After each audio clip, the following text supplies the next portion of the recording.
Jaya Radha Madhava Kunja Bihari. Jaya Radha Madhava Kunja Bihari.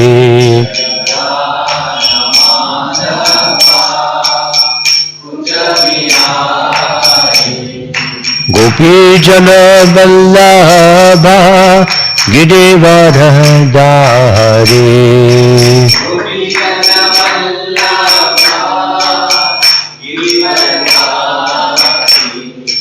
Gopi Jana Vallabha Girivardhari.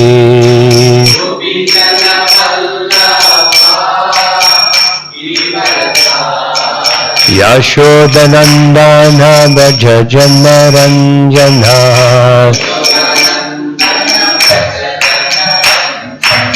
Yashodanandana Braja Jana Ranjana. Yamuna Tira Vanachari.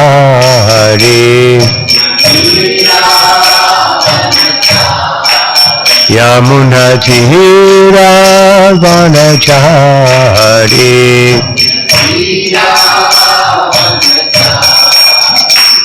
Jaya Radha Madhava Kunja Bihari.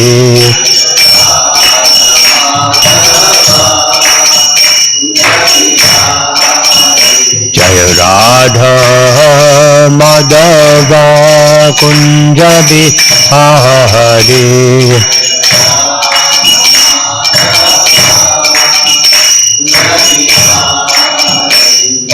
Gopi Jana Vallabha Girivardhari.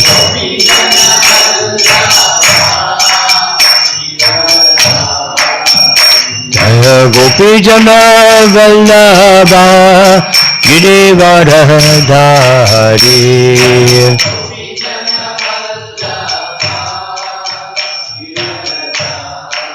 Yashodanandana Braja Jana Ranjana. Yashodanandana Braja Jana Ranjana.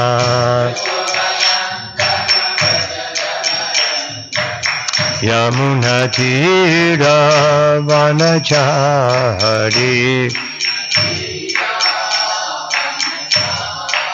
Yamuna Tira Vanachari.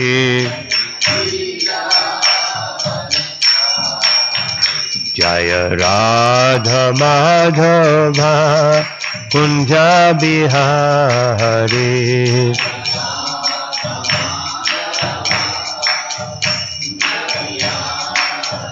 Jaya Radha Madhava Kunja Bihari.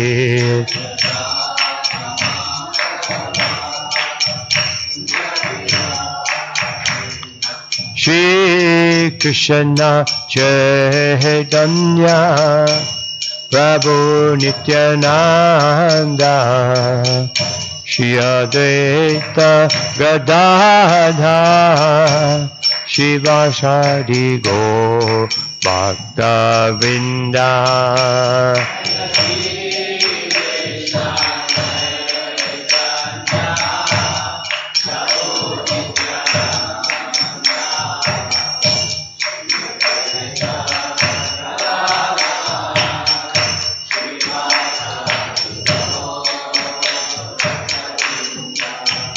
Hare Krishna, Krishna Krishna, Hare Hare, Hare Rama, Rama Rama, Hare Hare.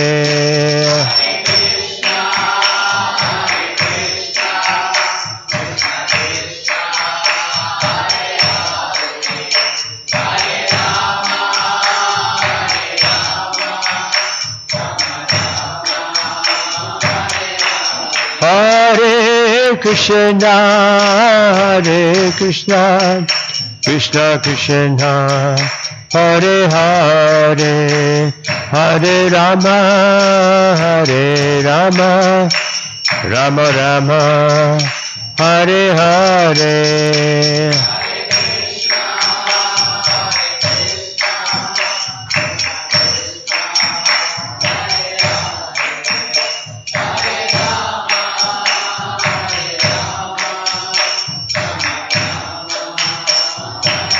Nitai Gaura Haribo, Haribo, Haribo, Nitai Gaura Haribo.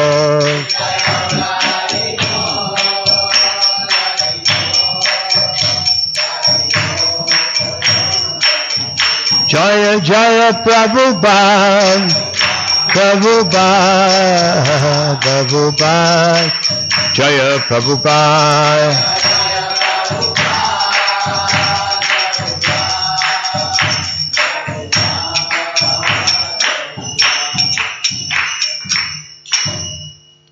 Jayam Vishnupada Paramahansa Paribhāśākacārya Aṣṭottara Śrimād A.C. Bhaktivedanta Swami Maharaj Srila Prabhupada ki Jayam Vishnupada Paramahansa Paribhāśākacārya Aṣṭottara Śrimād Srila Bhaktisiddhanta Saraswati Goswami Maharaj Thakur Prabhupada ki Anantakoti Vaishnava Vrinda ki Grantaraj Srimad Bhagavatam ki Jai Gaur Premanandi.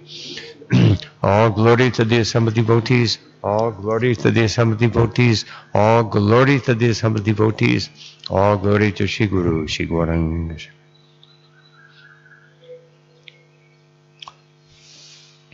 Om Namo Bhagavate Vasudevaya.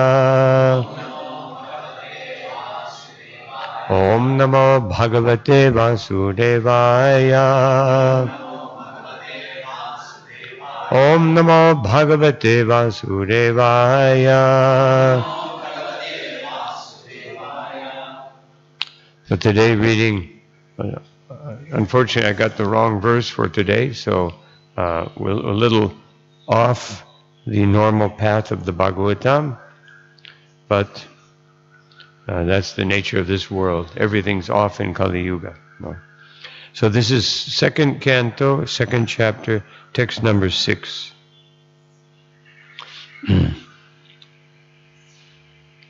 Evam svachitte svata eva siddha Atma piyoto Bhagavan Ananta Tam nibito nitya tato bhajata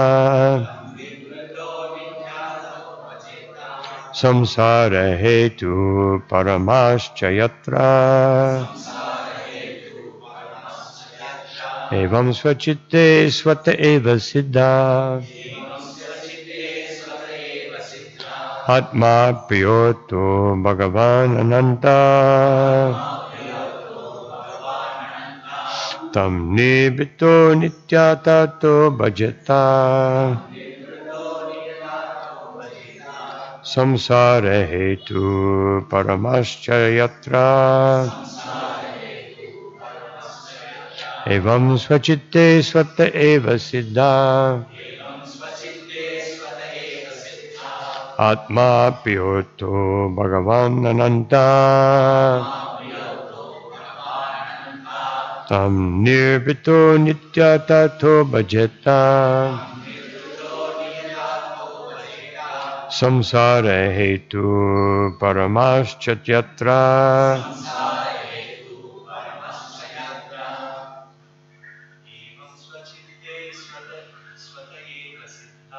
Evam svachitte svata eva siddha Atma piyoto Bhagavan Ananta Nirbhito nityatato bhajata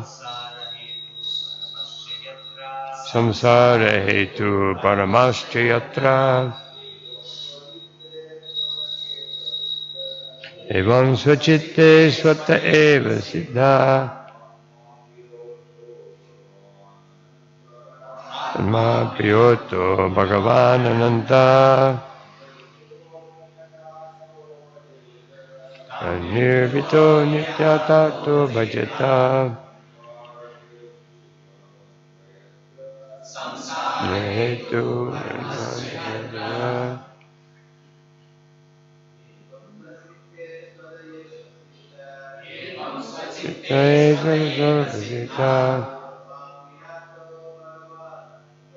Atma Piyoto Bhagavan Ananta Nirvito Nityatato Bhajata Samsara Hetu Paramascha Yatra Evam Svachitte Svata Eva Siddha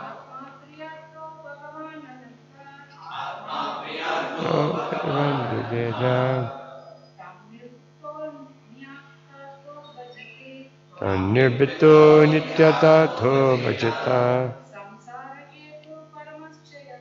Samsara Hetu Paramascha Yatra Evam Svachitte Svata Eva Siddha Abhiyoto Bhagavan Satya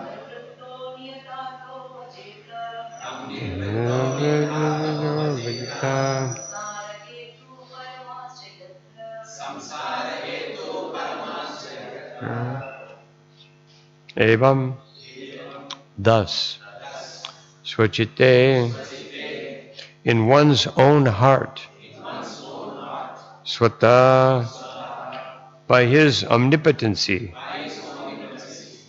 Eva, certainly, Siddha, fully represented, Atma, the Supersoul, Priya, very dear, Artha, substance, Bhagavan, the Supreme Personality of Godhead, Ananta, the Eternal Unlimited, Tam, unto him, Nirbhita, being detached from the world,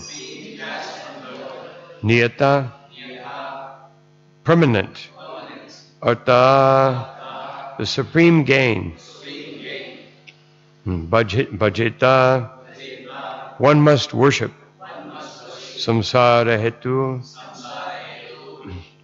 the cause of the conditioned state of existence, Uparama, cessation, Cha, certainly, Yatra, in which, translation and purport by His Divine Grace Srila Prabhupada. Thus, being fixed, one must render service unto the Supersoul situated in one's heart by His omnipotency. Because He is the Almighty Personality of Godhead, eternal and unlimited, He is the ultimate goal of life, and by worshiping Him, one can end the cause of the conditioned state of existence. If one can please repeat. Thus being fixed, one must render service unto the Supersoul situated in one's own heart by His omnipotency. Because He is the Almighty Personality of Godhead, eternal and unlimited, He is the ultimate goal of life.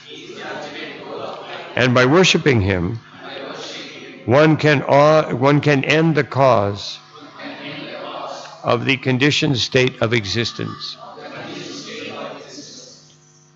Purport.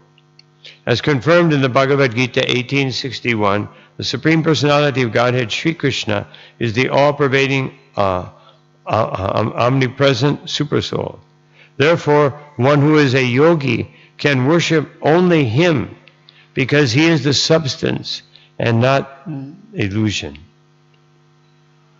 Every living creature is engaged in the service of something else. A living being's constitutional position is to render service.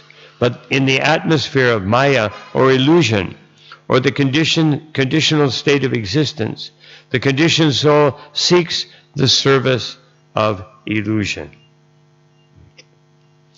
Om Jnanatimirandasya Kananjana Shalakaya Chakshuru Militam Yena Tasmai Sri Gurave Namaha Shri Chaitanya Manobhishtam Stapitam Yena Bhutale Swayam Rupakada Mahyam Tadati Swapadantikam Nama Om Vishnu Padaya Krishna Prastaya Bhutale Shrimati Bhakti Vedanta Swami Niti Namine Namaste Saraswati Deve Gauravani Pracharine Nirvishesha Shunyavadi Paschatya Deshatarine Jaya Shri Krishna Chaitanya Prabhu Nityananda Shri Advaita Gadadhar Shivashadi Gaura Bhaktavinda Hare Krishna Krishna Krishna Hare Hare Hare Rama Rama Rama Hare Hare Panchakapadrubhyascha Kripasindhubhyevacha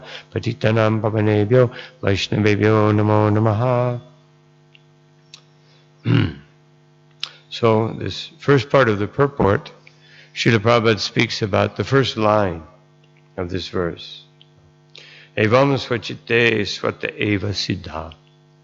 That the Supersoul is situated in the heart. Srila Prabhupada quotes Bhagavad Gita, that Ishvara Sarvabhutanam Hriddesher Junachishtati Brahmayan Sarvabhutani Jantra Rudhani Mayaya.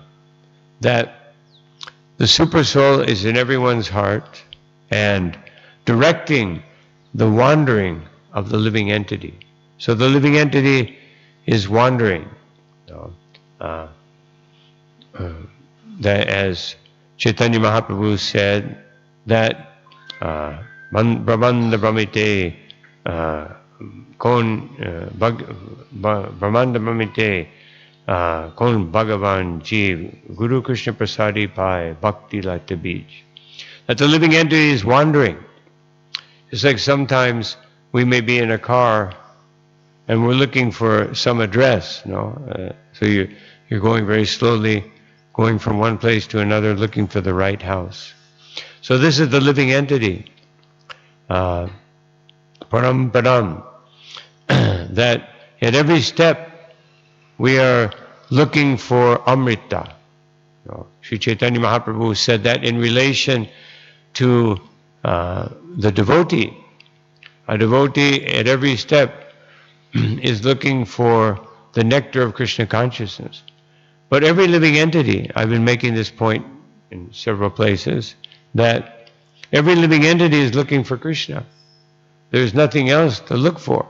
But when we can't find Krishna, we find the closest substitute, which is usually family, friends, nation.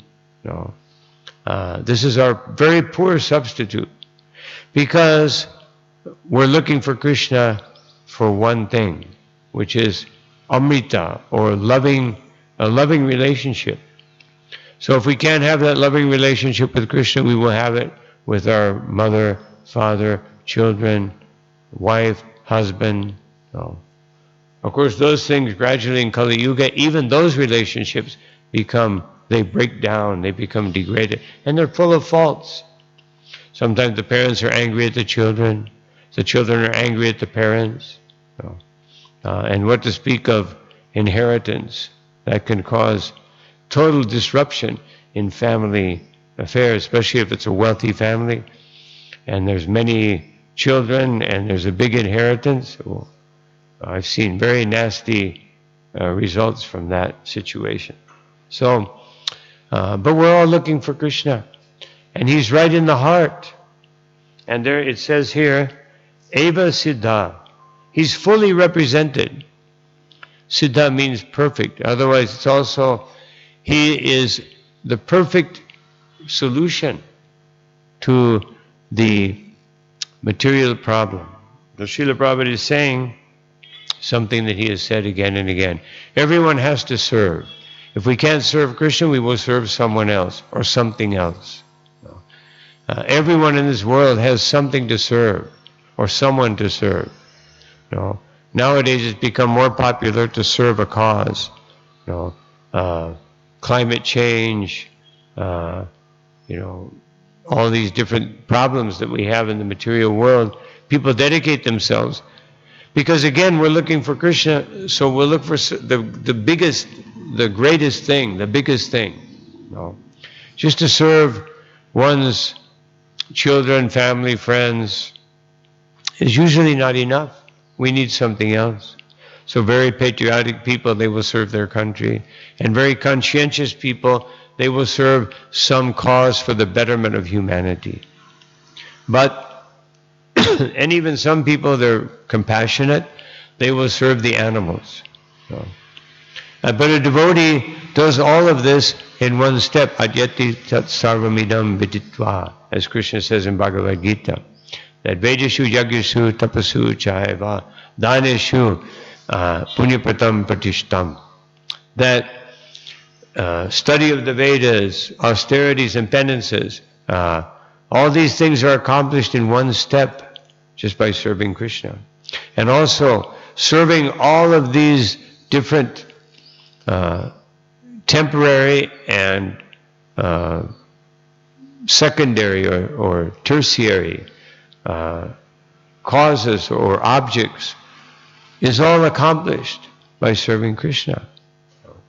In previous verses, it speaks about, especially one verse back here, a few verses back,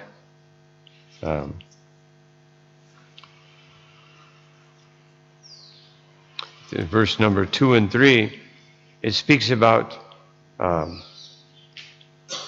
Kavinamashu Yavararta. Otherwise, this whole world and Shabdasya hi Brahmana Esha Panta Yan Namavir Jayati Di Apartai.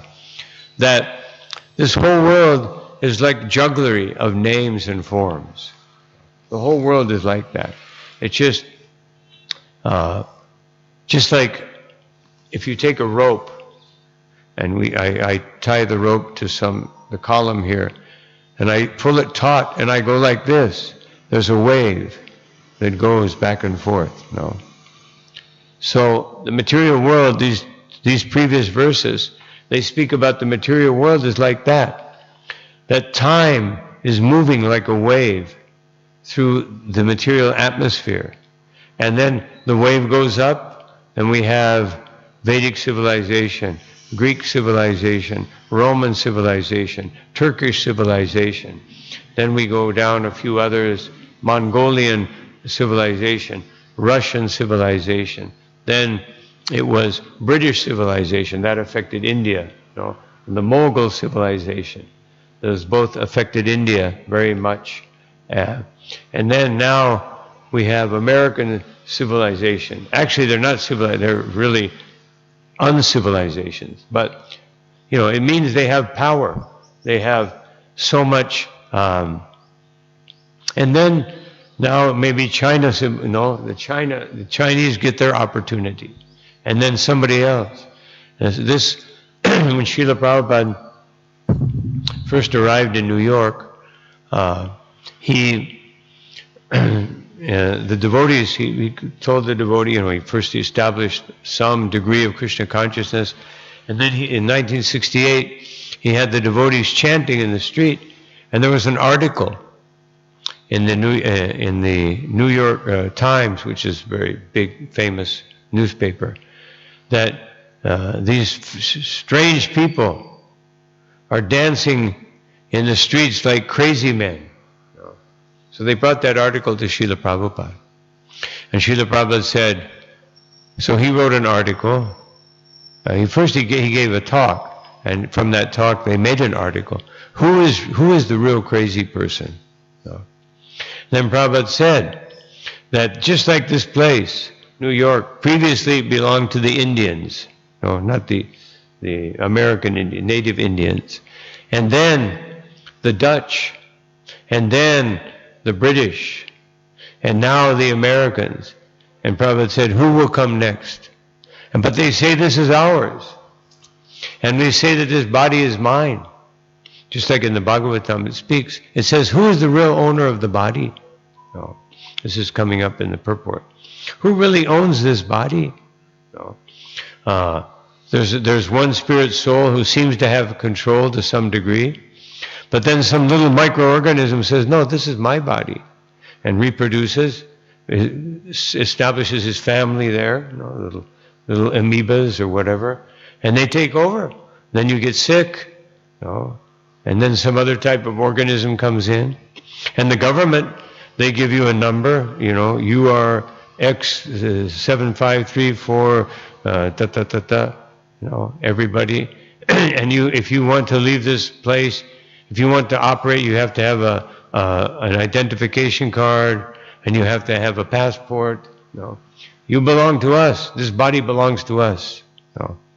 And then the mother and father say, this is my child. Or the child said, this is my mother. He establishes ownership. And then the vultures, they're thinking, this is my future meal. Or the jackals and the vultures, there's my dinner very soon. So who is the real owner? Krishna.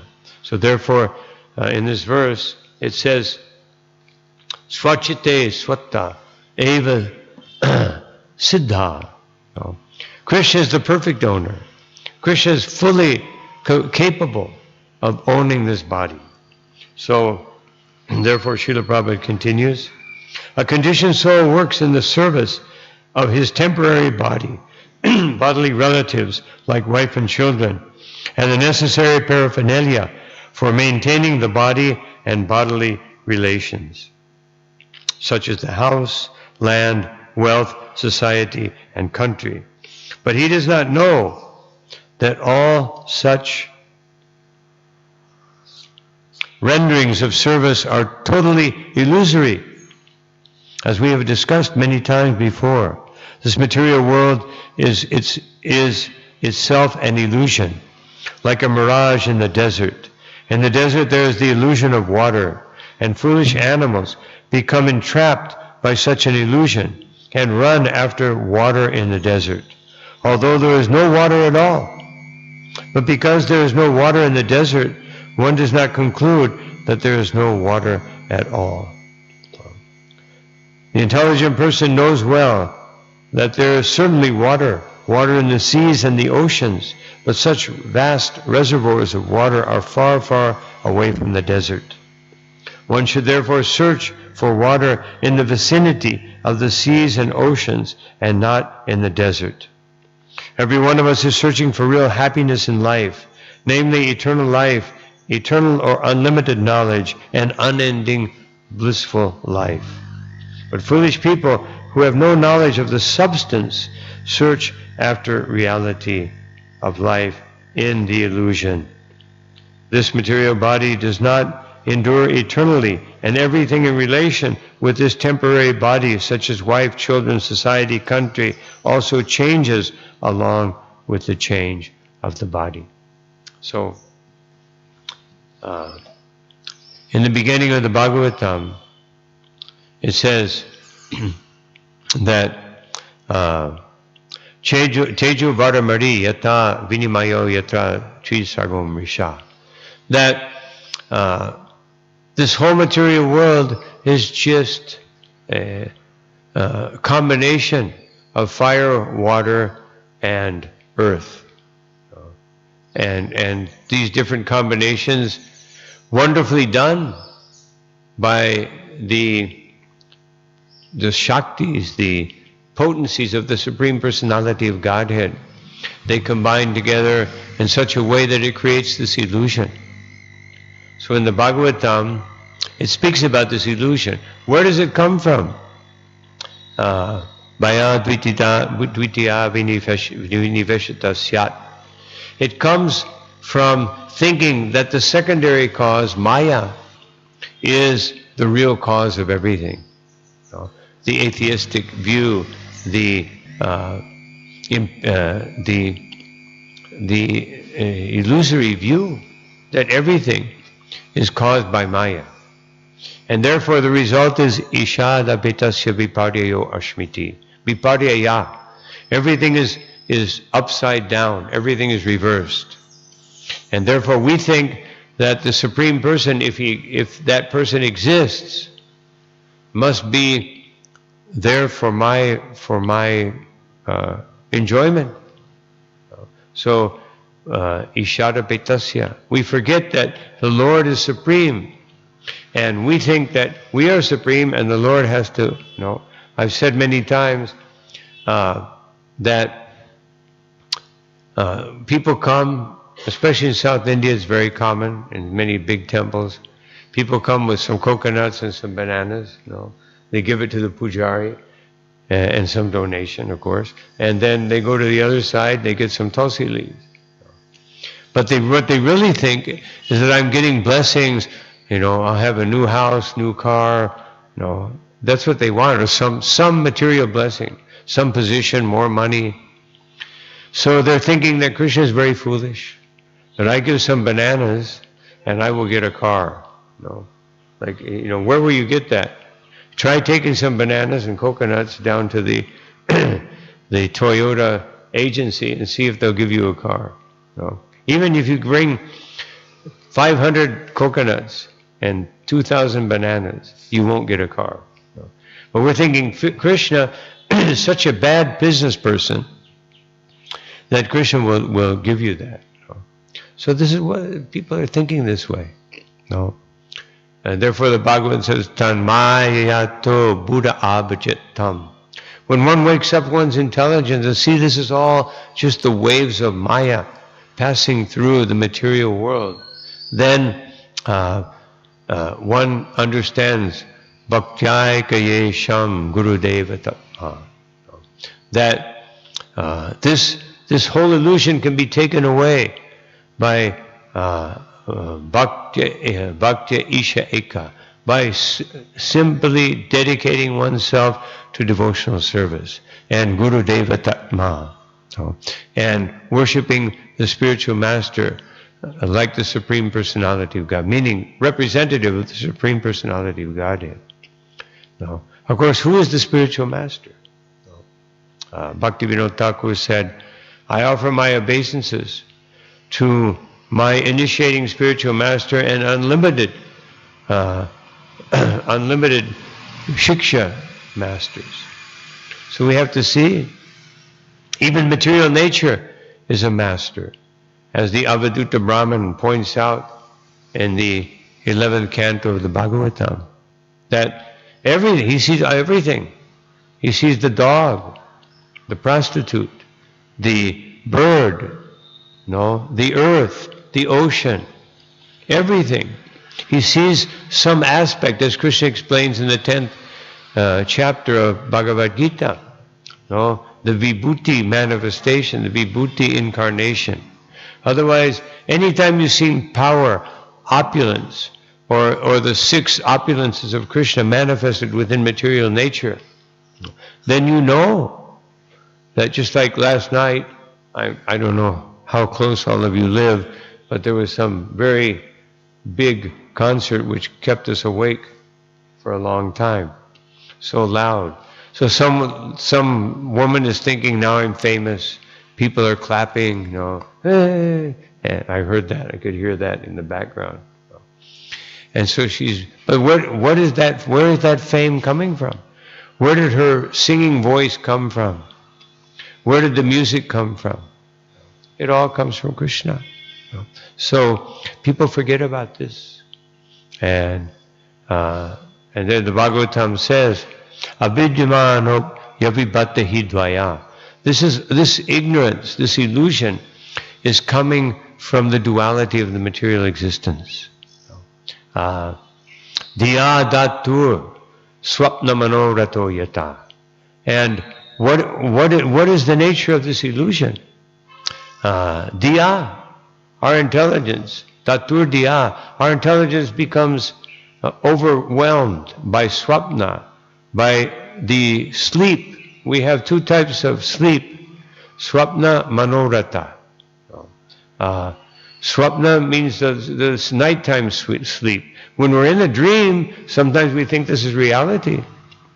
If it's a nice dream, materially speaking, I'm very opulent, I'm enjoying life, then we think, yeah, let's keep. When you wake up, oh no, that was nice. Or better, if you're dreaming about Krishna, and then you wake up. Of course, if you're dreaming about Krishna, if you're so fortunate, then when you wake up, you will think of Krishna. But if I'm dreaming about a tiger eating me, then I want to wake up. And then, we think, oh yeah, that's a dream. I accept, that's illusion. But Manoratha, the dream of material existence, every day, the Bhagavatam sees everything I'm doing in my daytime as another type of dream. It's just goes more slowly. But it's just illusion, as Srila Prabhupada is explaining here. It's just illusory energy. And where does it all come from? Tat karma, sankalpa vikalpaka mano. It comes from the mind just accepting and rejecting according to different standards of the intelligence. So therefore, we should wake up our intelligence. Buddho nirudhyat abhayam tasyat. If we wake up our intelligence, and the intelligence is not the servant of the mind, but the intelligence becomes a servant of Krishna, then abhayam tasyat. Then one will be free from the fear, from the anxiety of the material existence, and one can actually see things as they are. So this is what Srila Prabhupada is speaking about. The two previous verses, they speak about renunciation, natural renunciation, understanding that it says that are the caves all blocked up? Otherwise, I need a place to live. Are the caves all blocked up, and therefore we need to create all these apartment buildings? And no. Of course, sometimes a cave may be preferable to the brahmacharya ashram, because in the cave, at least you're alone. In the brahmacharya ashram, someone opens the window. I want to close the window. Something. No. Or even we live with our family. No. There's always a disturbance. Someone wants to watch television, someone wants to do this, someone wants to do something else, someone wants to invite their friends over. No. So it's all so difficult, this material world. Everything is so difficult because we are acting on the platform of ahankara. I want this. I want this. Just like the children. No. I want a chocolate bar. I want this. I want some ice cream. No. And the parents, no, I want you to go to school. No, I don't want to go to school. No. And so always there's material nature. Prakriti stani karshati. We're struggling for existence. We're fighting amongst one another. So Prabhupada says,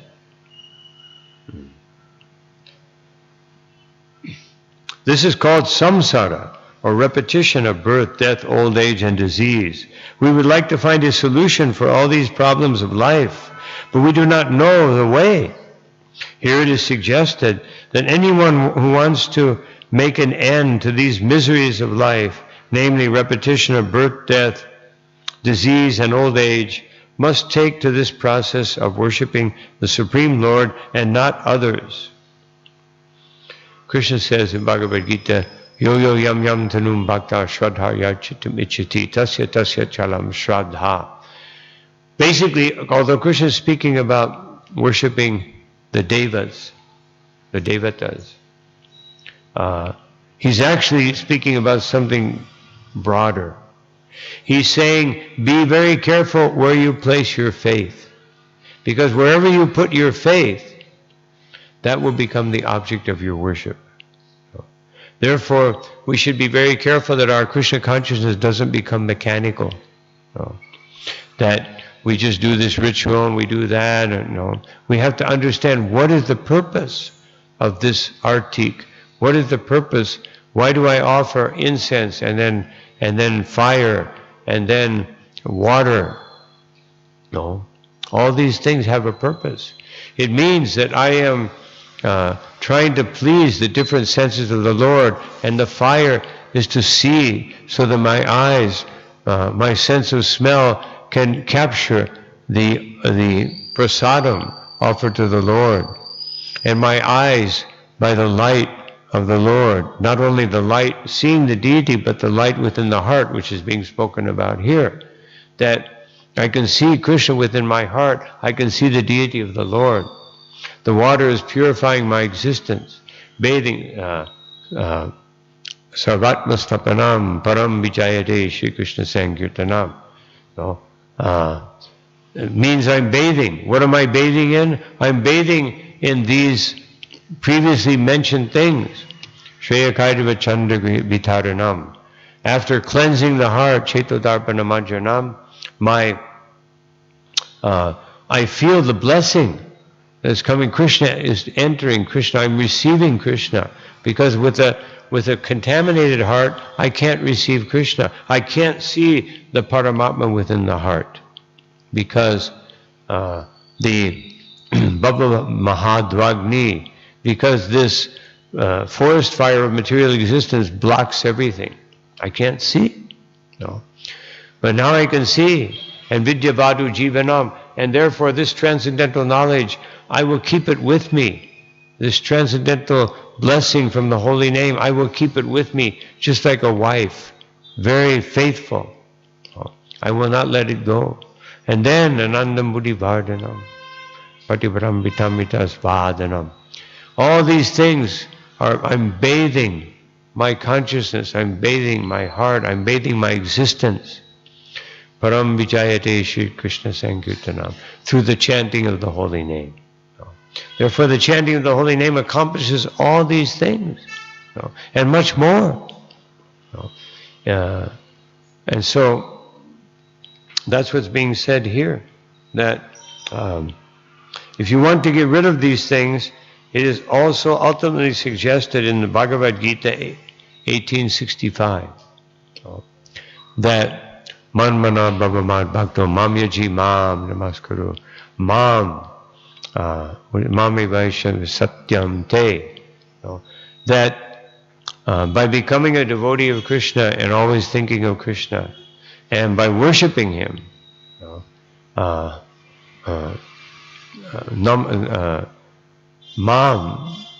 Namaskar. What does that mean? It doesn't mean just offering obeisances. It means following the rules and regulations of Krishna consciousness. I follow the rules and regulations. I follow this process carefully. And then the result will be that Pratijane Priyosime, that Krishna says, this way you will become very dear to me. So this is what Srila Prabhupada is saying. This is how you worship the Lord. We don't just do something mechanical, and then we put our faith in money, in some form of security within the material world. No, we put our faith, and therefore the previous two verses say, why do we need so many material arrangements when everything is provided by the Lord? So if we worship him and we become his devotee, then of course we're not going to live in caves necessarily. No, we have some comfort. Comfort is also necessary. No. According to one's conditioned nature, one needs a certain amount of comfort so that the mind will be peaceful. But if our whole life is spent looking for more comfort, no, otherwise comfort should allow us, whatever degree of comfort I need to increase my service to Krishna, that is fine. But when you try to get too comfortable in the material world, then you forget about it. Then it interferes with our service. So whatever degree of comfort I can accept that will increase my service, that is okay. No, we don't have to live in a cave.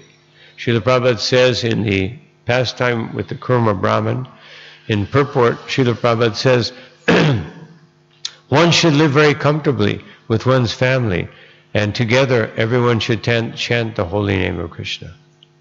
So this is all right. It's not a problem. And then eventually we will be able to become a little more detached, but it should happen naturally.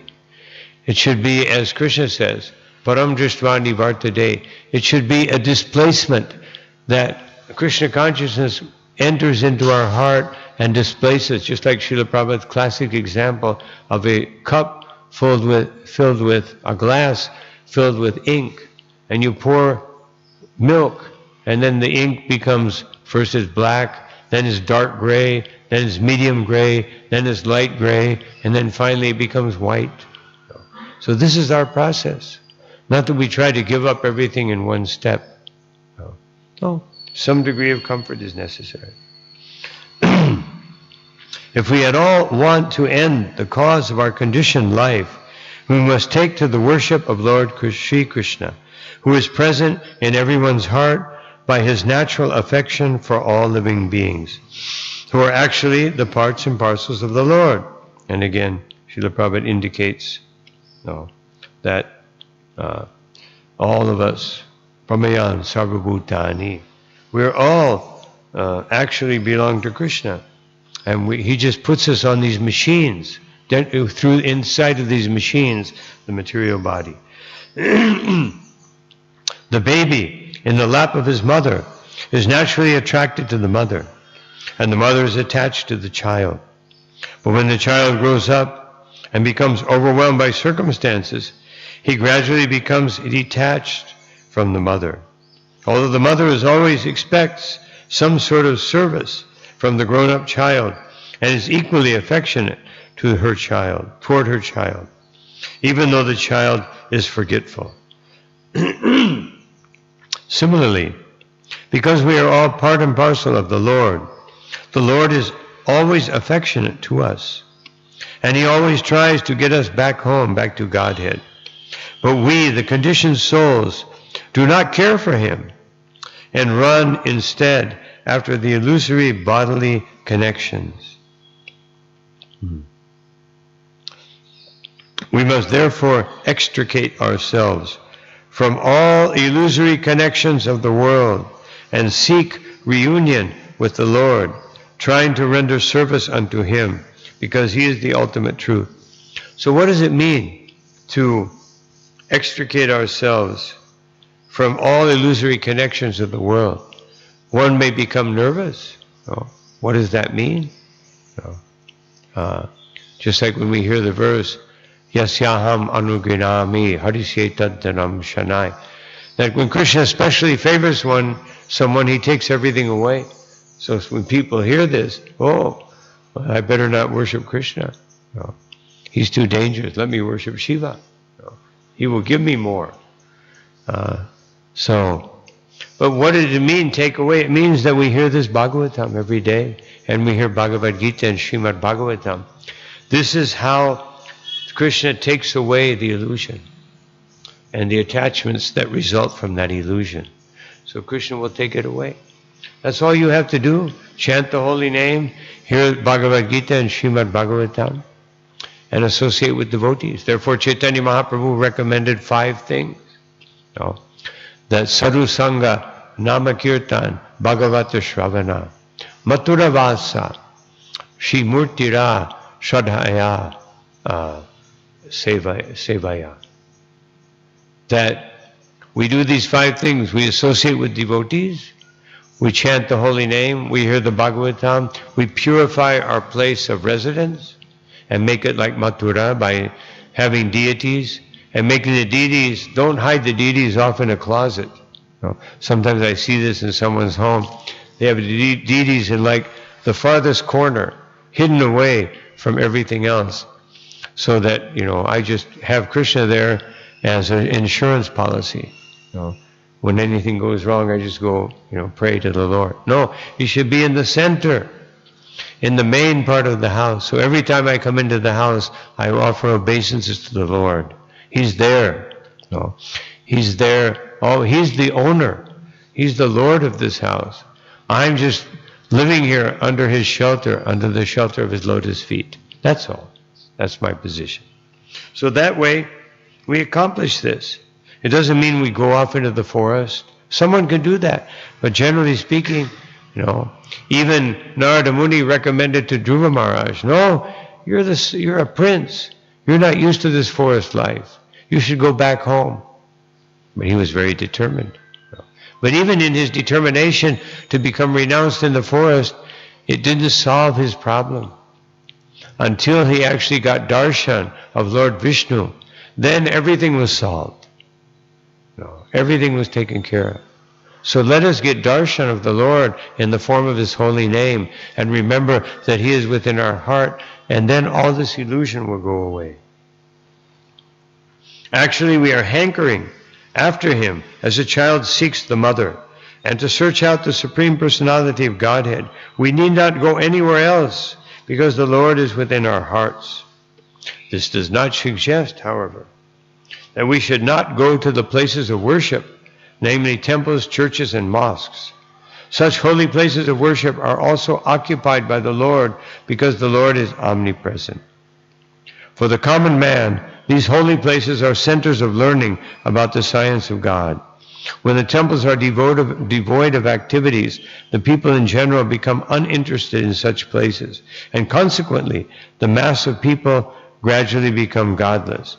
Otherwise, if the temple is just a place where I perform some rituals, then the real purpose of going there is to get something from Krishna, and then gradually we will give it up, especially if we obtain what we wanted.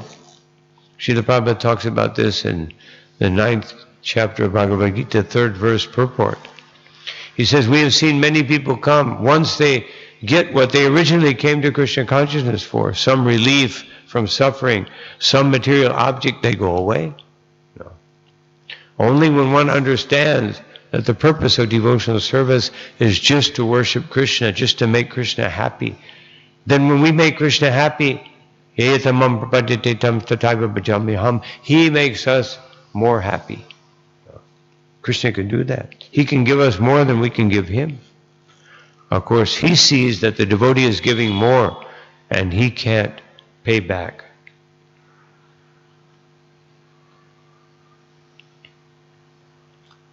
When the temples are devoid of activities, the people in general become uninterested in such places, and consequently the masses of people gradually become godless, and a godless civilization is the result.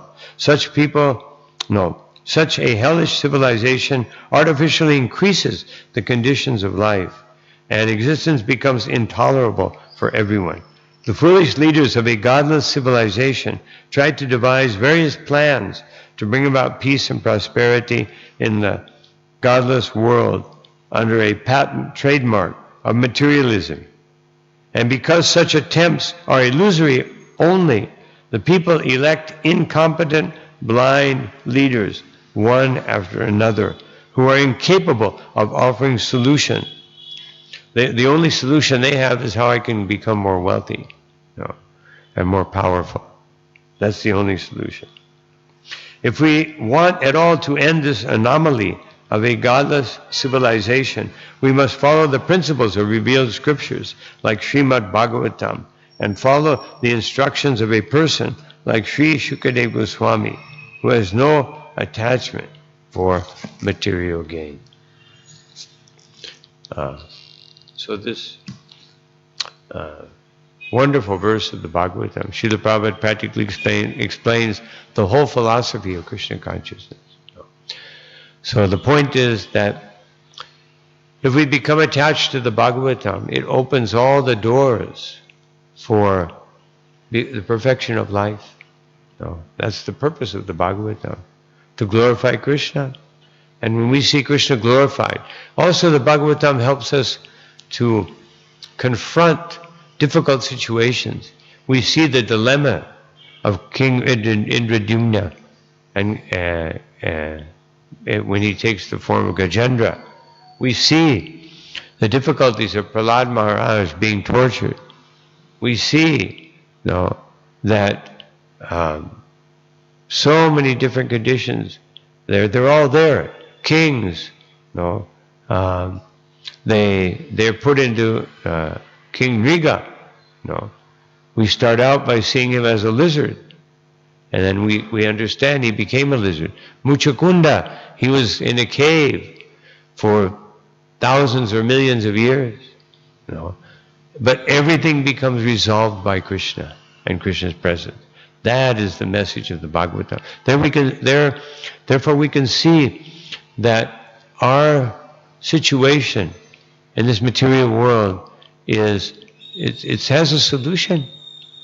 Sometimes people become hopeless because their suffering is greater than others, and they live on the relative platform. Instead of, as I mentioned, tat karma sankalpa vikalpakam mano, instead of seeing that my mind is just accepting and rejecting different things, and that creates so many problems in life, let my mind accept Krishna and reject material existence, and then everything will be resolved. So these are some thoughts on this verse. I'll stop here. Any question? Any comment?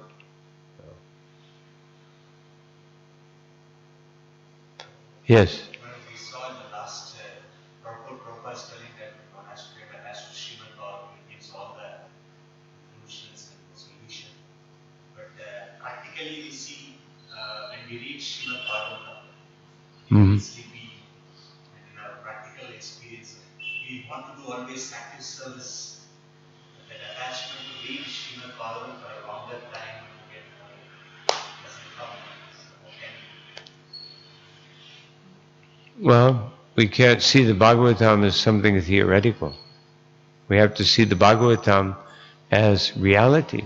So, just like one time a devotee was, we were speaking, he had some anxiety about something was happening in his life. So I was reading the Bhagavatam, and he said, Maharaj, can't we speak about reality?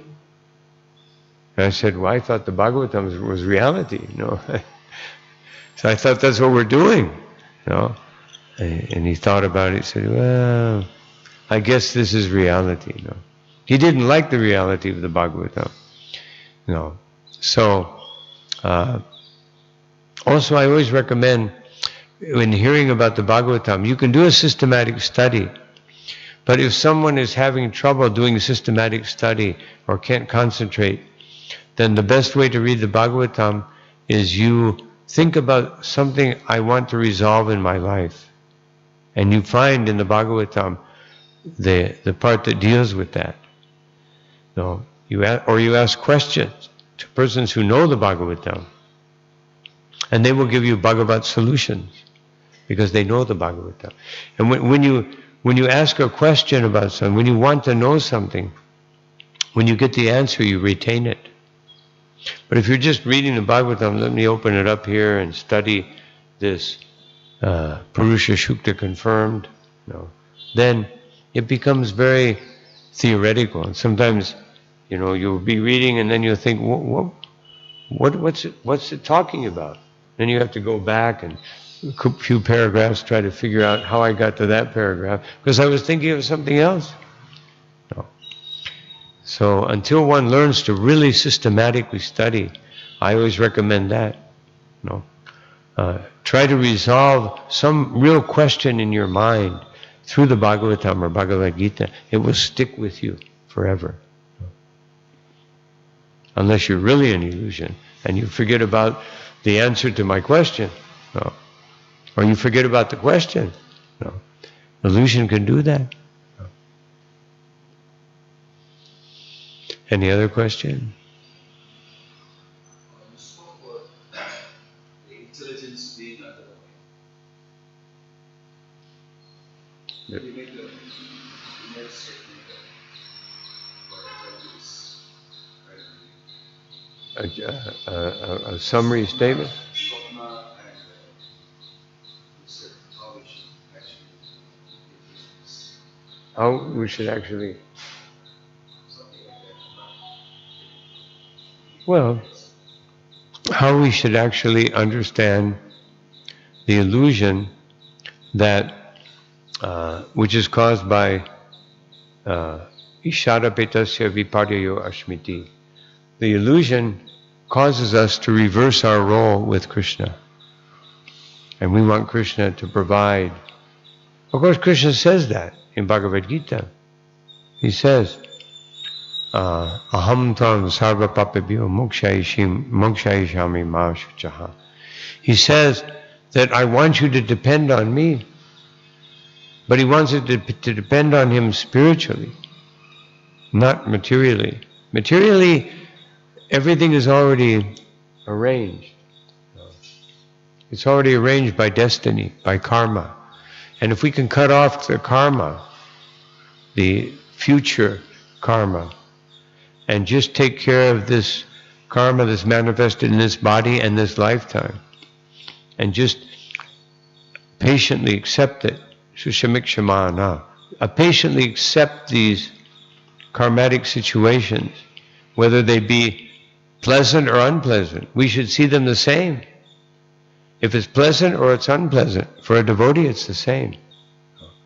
If something is very pleasant, well, I can do more service. I have more facility. And if it's not pleasant, I can internalize. I can think about Krishna and meditate more firmly on the holy name. So this is basically what's being said here. Don't reverse the situation. Don't run after the illusion of material existence. Just like in the second verse of the Bhagavatam, it says that this Bhagavatam is meant for distinguishing illusion from reality. So that's, as long as we live in illusion, Srila Prabhupada gives so many examples in this purport, we're lost. But when we accept the presence of the Lord within the heart, we understand that He is there, and we relate to Him in the sense that Paramatma will guide us. Paramatma will give us the intelligence to understand the Shastras, will give us if we want it, will give us the degree of concentration so that I can be absorbed in the holy name. And this is all very explicit in the Bhagavatam. So in this verse, that's what it's talking about. Understand that the Paramatma is Siddha, is fully competent to give you everything you need. You don't need anything else apart from what Sri Chaitanya Mahaprabhu and Krishna is giving us in Bhagavad Gita, Chaitanya Mahaprabhu is giving us in the Sankirtan movement. So that's kind of the gist of the verse. Any other questions? Let's can you just share some of your interactions with Srila Prabhupada? What about Prabhupada? Some of your interactions with Srila Prabhupada. Well, I didn't have all that much association. No. Just one time, when in 1976, when I went to India for the first time, came here to India, and so I was fortunate that because my temple president, because at that time there were no rooms available, so you either had to sleep on the outer wall, which was not very pleasant, or the people who were like older devotees, they got to sleep on the patio outside of Prabhupada's room and on the bottom floor and the third floor, on the first floor, second floor, and third floor. So, because my temple president was an older devotee, he brought me with him, and then they asked Pushta Krishna, at that time Swami, said, "Does anyone know how to type?" And I was very good at typing. So I said, "No." I figured something's going to come of this, no. And he said, "Okay, you come here," and he put me staying right outside of Prabhupada's room.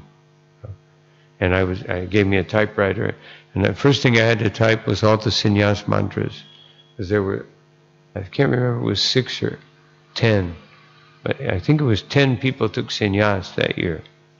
So I had to type up the sannyas mantra. While I was typing it, I think, oh, this would be nice. This is a nice mantra. So I like this one. So, and then I got to type all kinds of things, and then the typing was over, but he just let me stay there. I made friends with Achyutananda Swami. He was the guard on that side. Brahmananda was the guard on the other side. No, nobody could come, but I was on the inside. So I would go to Prabhupada's window and, just watch. Kind of stayed in a corner where he couldn't see me. I could see him, but he couldn't see me unless he went like that, which he didn't do. And I saw him dealing with all the different leaders and different situations, and I learned a lot. Seeing how Prabhupada would, people would come in anxiety, and this is happening, that's happening, and Prabhupada was always in Sattva, he was in Vishuddha Sattva. He would listen, and then he would think about it, and then he would give a solution. Just like when Prabhupada called all of the devotees to come, and because there was this deprogramming, brainwashing, saying we were brainwashing, and they had these centers for deprogramming, meaning try to make someone understand that Krishna consciousness is not good. So all the devotees came, all the leaders came, waiting for Prabhupada was going to give the solution. So he took his pen and he went like this. He was looking at it, moved his pen, twirled it around a little bit. Then he said, so, they say we are brainwashing? Yes, Prabhupada. So what is the problem? He said, if the brain is dirty, it must be washed. No. Everybody goes, yes, Prabhupada. He said, anyway, there is no problem because they have no brain. No. And that was it. Jai Prabhupada, and everybody went back, and we had all these court cases. We won all the court cases. The whole thing was dispelled. Just by Prabhupada, just by his, we were talking about this yesterday, Maharaj, how Prabhupada could say the simplest thing, but the potency coming from the Mahabhagavat, just, it was like electromagnetic pulse that went through you and completely got rid of everything and every interference. He could say the simplest thing, we are not this body. But it entered into you and I'm going to act in such a way that I'm not this body by the potency. So I saw Prabhupada's potency. Sometimes he would get angry, sometimes he would yell, at people when they, usually what I saw in 3 occasions that Prabhupada, when he got angry, it was because somebody was negligent. He already told them what to do and they didn't do it. Then he would become very angry. Prabhupada didn't like, and therefore he was always very happy with Tamal Krishna Maharaj. Because he would tell him to do so, he would go do it. And do it pretty good. He was pretty competent.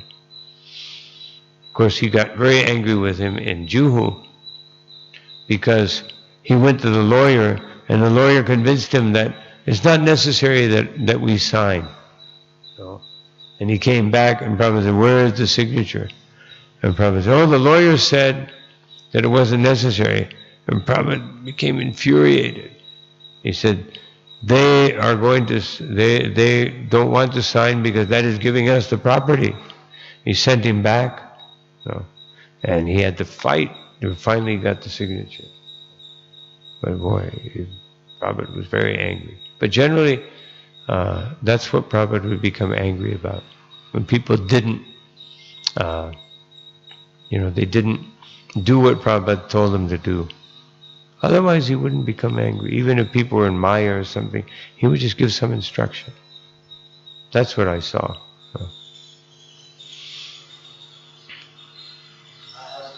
Yes. This question may sound a little abnormal, but I try to make it quite clear. See, the state law, when a person is caught, violated, he's put into prison. Mm-hmm. But he's given a choice. Either you undergo imprisonment for about 3 months, 6 months, 1 year, depending upon the degree of the crime, or you pay money, or both. If there is an option of paying money, he need not go into the jail and serve the term in the custody. Now, it may sound silly, please excuse me. In terms of spirituality, we have committed some crime, some offense, some time, when, where, we do not know. but we are fallen. And we are undergoing the so-called punishment on the face of this earth. Now, if I have to choose to skip this punishment on the face of the earth, and is there any other law, a spiritual law, which we have in the state law, paying money and avoiding the custody term?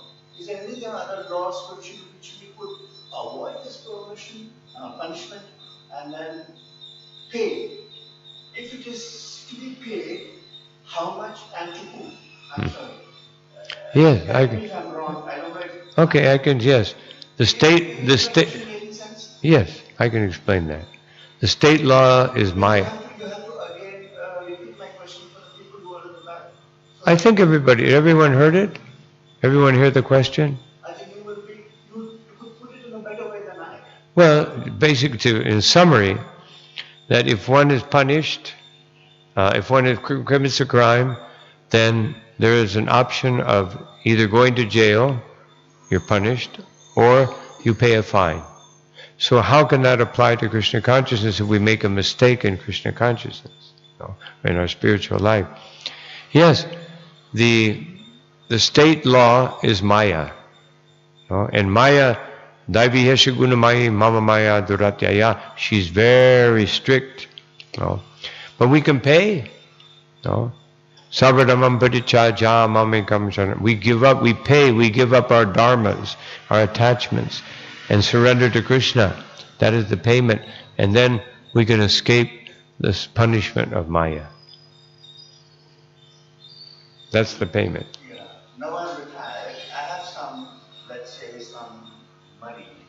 And how could I clear my karma in the form of donating it to... We're building a big temple here. Whatever you have, you can invest it there, and that investment will be permanent spiritual credit. Free? Well, Krishna says Krishna's not interested in money. No. We're more interested in money. Krishna has all money. He has. But in the spiritual law, what does it say? So yes. Here we say money, but in spiritual context, what is that?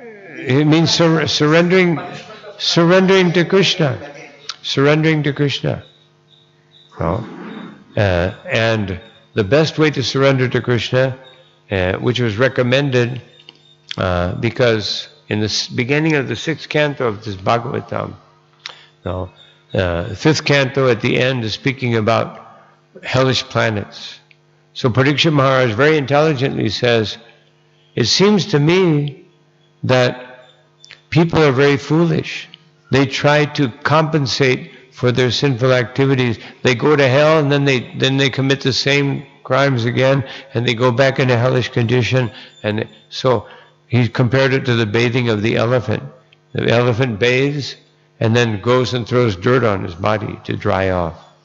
So Shukadeva Goswami said you can do penances and austerities and sacrifices, the Vedic system. But he said, he gave the answer. He said, but unfortunately, just like if you burn bamboo, the root is still in the ground. So he's saying you have to take out the root. And then he said, Kechit kevalaya bhaktya, that by performing devotional service without any expectation of any reward, then you can take out the root cause. So this is the thing that Krishna wants. If you do it through money, because it depends on what's dear to you. What is the most dear thing to you that is illusory, that's keeping you in this world? You sacrifice that for Krishna. That is the root cause of being here. So you give that to Krishna? No. Whether it be money or my life, the Bhagavatam says, Prayar artar diyavacha. We can give one of these or all of these things. My life, my wealth, my intelligence, or my words. So a devotee gives all these things. A devotee gives his life to Krishna. his possessions to Krishna. Doesn't mean you have to give them. You have to give them. But if you do, we won't refuse. But you give him, it means you understand that this all belongs to Krishna. I'm just using it in his service. I have a house. This house belongs to Krishna. I'm just staying there. He's made me the custodian of this place. And I have to use it, be very responsible, and use my house so that my family becomes Krishna conscious. Or Diya, my intelligence. Instead of thinking it's my intelligence, Krishna is the source of all intelligence. So let me use my intelligence for figuring out how to serve Krishna or how to engage others in Krishna's service. By vacha, by speaking about Krishna. Instead of speaking about what the weather today or this political situation or this problem in life, let me speak about Krishna. So that's how we pay. Hare Krishna. I got my answer. Good. I'm glad. So you mean to say sacrifice, devote your time and Your time, your intelligence, your words. Rupa Goswami, our grand acharya of this sampradaya, he says, Iha yasya harir dasye kamana manasa gira nikilasya sevastasya jivan mukta sa uchate. You become a jivan mukta when you want to serve Krishna, but because you're living in this world, you dedicate your actions, your words, and your thoughts in the service of Krishna. Even though it may appear that you're like any other person in this world, no, you are actually liberated because everything is for Krishna's sake. Thank you, Hare Krishna. So we'll stop here. Thank you all very much for your kind attention. Srila Prabhupada ki